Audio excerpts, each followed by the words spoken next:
안녕하세요. 오늘은 창세기 44장의 말씀을 통해서 한 사람의 희생이 공동체를 세운다, 이런 제목으로 함께 은혜를 나누죠. 오늘 요셉이 형들을 시험하는 이야기가 계속해서 이어지고 있습니다. 요셉은 형들이 자기를 예전에 미워하고 팔았던 것처럼 자기의 친동생인 베냐민에게도 그런 질투를 느낄 것을 걱정해서 형들의 마음이 어떠한가를 시험하기 위해 여러 가지 방법을 사용하는데요.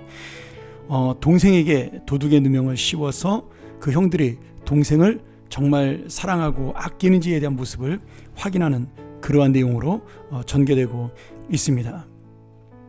오늘 본문의 말씀을 보면서 우리가 하나 깨달을 것은 사람이 자기가 받은 상처를 치료하기 위해서는 결국 그 상처를 회복하는 어떤 계기가 있어야 된다, 그런 것을 알 수가 있는데요.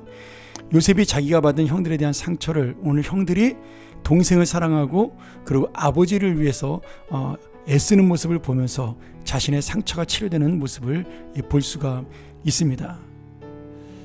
동생에게 도둑의 누명을 씌워서 이 베냐민을 감옥에 가두겠다라고 요셉이 말하자 형제들이 전부 다 베냐민 대신 자기들을 그곳에 남겨달라고 이야기를 합니다.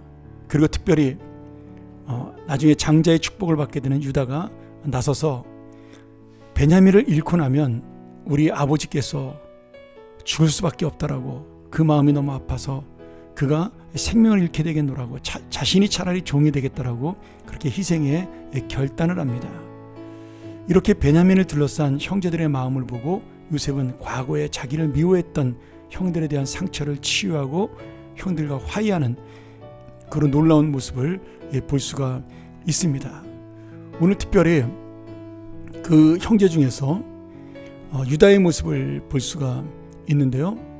유다는 정말 그 아버지를 사랑하고 또 형제들을 사랑하는 마음, 그런 마음을 가지고 간절하게 요셉에게 간청을 합니다. 요셉에게 행했던 자신들의 잘못, 동생을 잃었던 그런 잘못과 그리고 나이가 든 아버지에 대한 그런 마음들을 정말 처절하게 고백하며 자기를 정말 종으로 삼아달라고 그렇게 이야기하죠. 여기 보면 지금 베냐민에 대해서 그 아이라고 그 사랑스러운 호칭으로 22번이나 이 베냐민의 그 이름을 지칭하면서 요셉에게 간청을 합니다. 그리고 유다는 자신이 희생함으로 아버지의 마음 그리고 동생을 살리려는 그런 놀라운 모습을 보여주죠. 유다의 이 모습은 다른 형제들에게도 감동을 주었지만 특별히 형들에게 배신을 당했던 요셉에게 많은 감동을 주었습니다. 유다는 실제로 과거 요셉을 종으로 팔아버렸던 자신의 죄와 또 자신의 자부였던 다말과의 관계 속에 일어난 모든 일들을 통해서 우리 인간이 얼마나 연약하며 부족한가, 아마 그러면서 많은 성장을 했던 것으로 우리가 볼 수가 있습니다. 그러기에 오늘 우리가 이 38장에서 유다의 그 일생에 대한 이야기, 특별히 며느리 다말과의 그런 어떤 관계의 사건들을 통해서 지금 유다가 이렇게 믿음이 성장하고 그리고 성숙해진 것을 볼 수가 있는 거죠. 그러기에 유다는 지금 자기 집안이 다시 한번 위기를 겪는 모습을 보면서 내가 희생하는 것이 낫다라고 생각을 했고 베냐민을 위해서 자신이 종이 되겠다고 중보자의 역할을 감당을 했습니다. 또한 이전에 요셉이 죽었다고 말함으로 아버지 야곱을 절망에 빠뜨리겠는데 이제는 내가 아버지를 위해서 희생함으로 우리 아버지의 생명을 살리겠다라는 그런 마음까지 갖게 된 것이죠. 오늘 이처럼 유다가 베냐민을 위해 희생하고 형제를 위해 희생하고 아버지를 위해 희생하는 모습은 결국 예수께서 우리를 위하여 희생하신 그러한 모든 희생과 구원의 모형이다, 이렇게 볼 수가 있습니다. 저는 이 말씀을 보면서 하나님께서 유다를 영적인 그 이스라엘 12지파의 장자로 삼은 이유를 알 수 있다, 또 그렇게 선택하신 이유를 우리가 분명히 볼 수 있다, 이렇게 생각이 듭니다.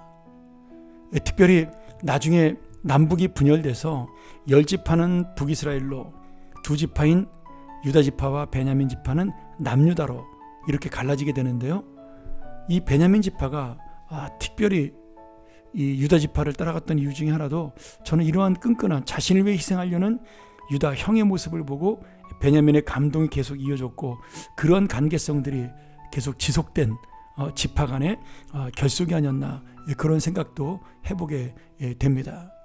어쨌든 간에 오늘 우리는 이 유다의 희생을 통해 이스라엘이라는 공동체 그리고 야곱의 가문이라는 공동체가 새로워지는 것을 볼 수가 있습니다. 그리고 한 걸음 나아가서 요셉이 총리가 되기까지 출세하고 성공한 모습을 보여줬지만 그 안에 응어러졌던 상처, 형들과의 관계 속에서 갖고 있었던 그런 마음의 상처까지 완전히 치유가 되고 하나가 될 수 있는 그런 놀라운 역사가 일어난 것을 볼 수가 있습니다. 여러분, 결국 이 말씀의 의미는 무엇일까요? 예수님이 희생함으로 우리의 공동체가 살고 우리 모든 인류가 살았듯이 결국 누군가 희생해야 공동체는 세워지고 살아난다는 것을 볼 수가 있습니다. 여러분, 누가 희생해야 될까요? 누가 헌신해야 될까요? 그리고 누가 이 놀라운 공동체를 세워야 될까요? 오늘 다시 한번 이 말씀을 기억하면서 내가 바로 유다와 같이 공동체를 위해 희생하는 그런 귀한 믿음의 사람, 그리하여 결국은 하나님이 기억하는 복을 받는 사람이 되기를 주의 이름으로 간절히 축원합니다. 함께 기도하죠. 은혜롭고 긍휼이 많으신 아버지 하나님, 오늘 이 유다의 희생을 통하여 치료받는 요셉, 그리고 하나가 되는 형제, 끝까지 자신을 사랑했던 형들을 기억하게 되는 베냐민, 우리 모두가 한 사람의 희생 유다로 말미암아 이렇게 귀한 가정이 하나님의 참된 공동체가 되고 또 결국 주님의 나라를 세우게 됨을 우리가 깨닫습니다. 오늘 다시 한번 이 말씀을 기억하면서 우리가 누구를 치료할 수 있는 능력이 있겠습니까? 우리가 누구를 세울 수 있는 능력이 있겠습니까? 그러나 내가 희생한 것을 하나님이 기억하심으로 우리의 희생이 공동체를 세우는 동력이 되고 또 하나님께서 기뻐하시고 기억하시는 은혜가 됨을 다시 한번 깨달으며 오늘 희생의 사람을 요구할 때 내가 누구를 보내냐라고 주님이 말씀하실 때 내가 가겠노라고 먼저 손을 들 수 있는 그런 하나님의 희생자, 헌신자가 될 수 있도록 우리 모두를 인도하여 주시옵소서. 오늘 이 말씀이 바로 나에게 주시는 말씀, 내가 희생하라는 말씀임을 깨닫게 하여 주시고 유다의 길을 나도 가게 하여 주옵소서. 그리하여 공동체를 살리는 인생 되게 하여 주옵소서. 예수님의 이름으로 간절히 기도합나이다. 아멘.